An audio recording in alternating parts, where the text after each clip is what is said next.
In the grandeur of Elizabethan England, Queen Elizabeth I stood as an emblem of sovereignty, intellect, and the cultivated mystique of royalty.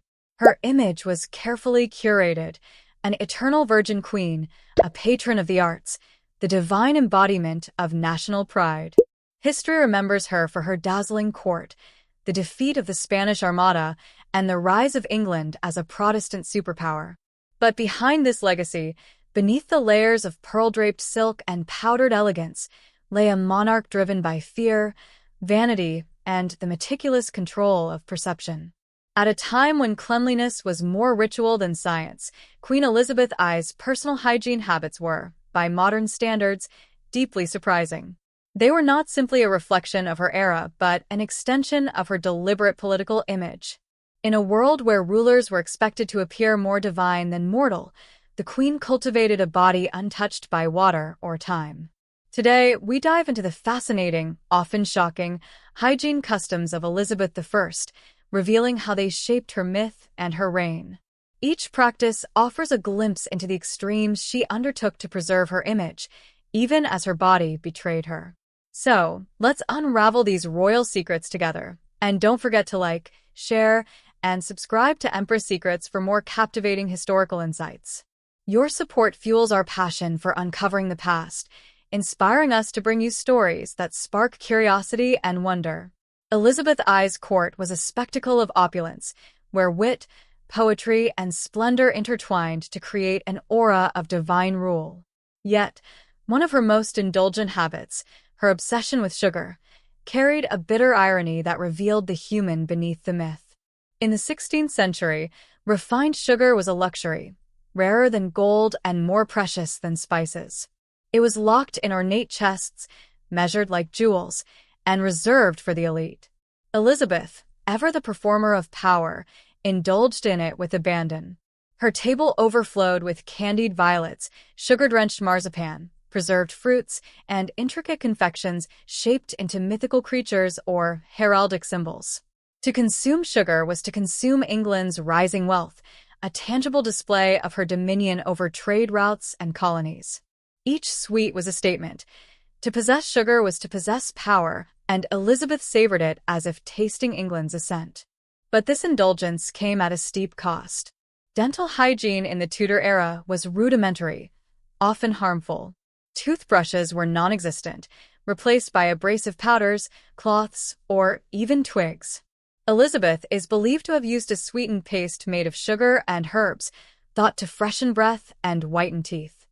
Far from protecting her smile, this concoction accelerated decay. The sugar eroded enamel, inviting rot, while abrasive powders wore down what remained. By the 1590s, foreign ambassadors whispered of Elizabeth's blackened teeth, some missing entirely. Her breath, as herbalist John Gerard noted, was so foul it discomforted those near her.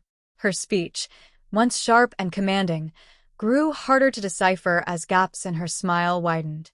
Yet, the Queen resisted the painful extractions urged by her physicians.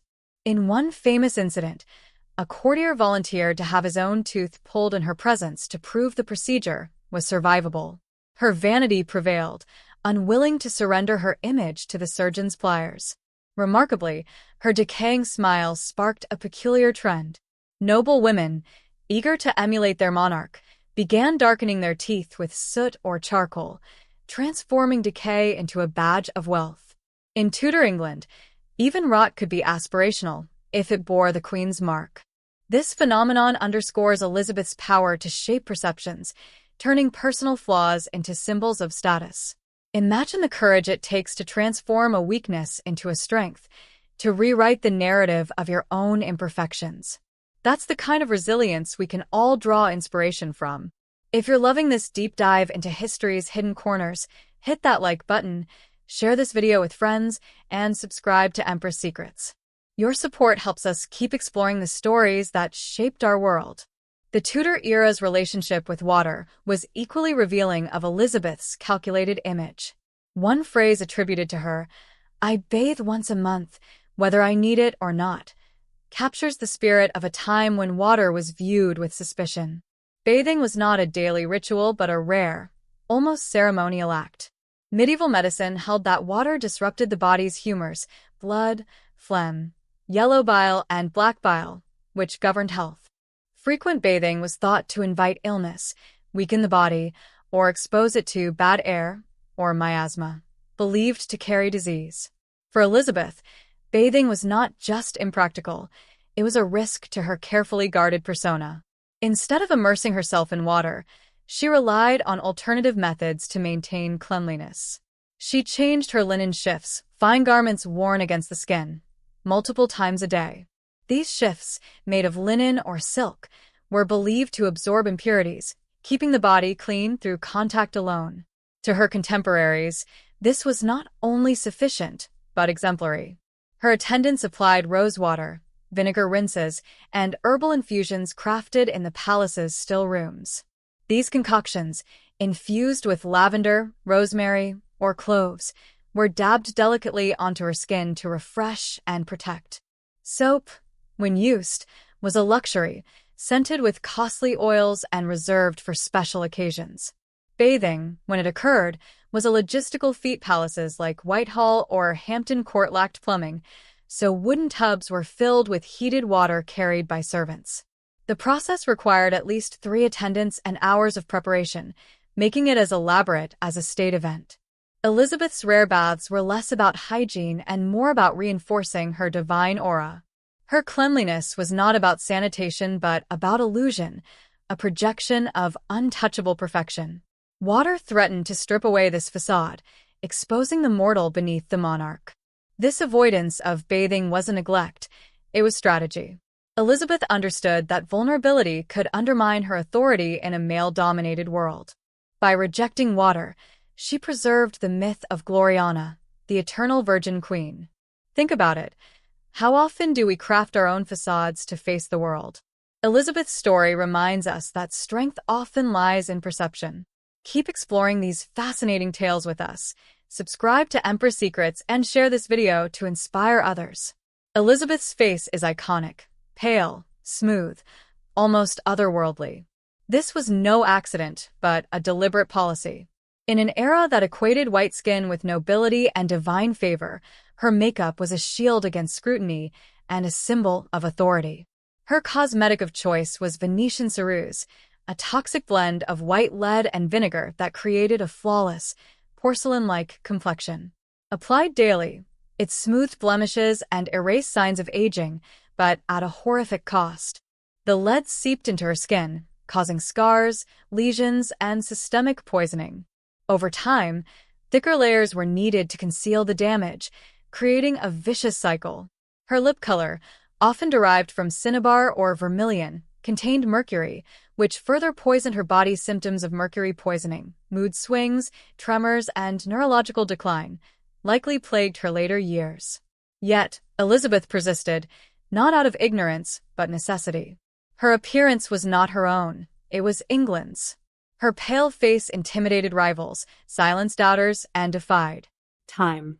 Portrait artists were forbidden to depict her in natural light, required to use idealized templates from her youth. In her final years, her face was a fragile mask, reportedly crumbling at the touch. Did she know the dangers?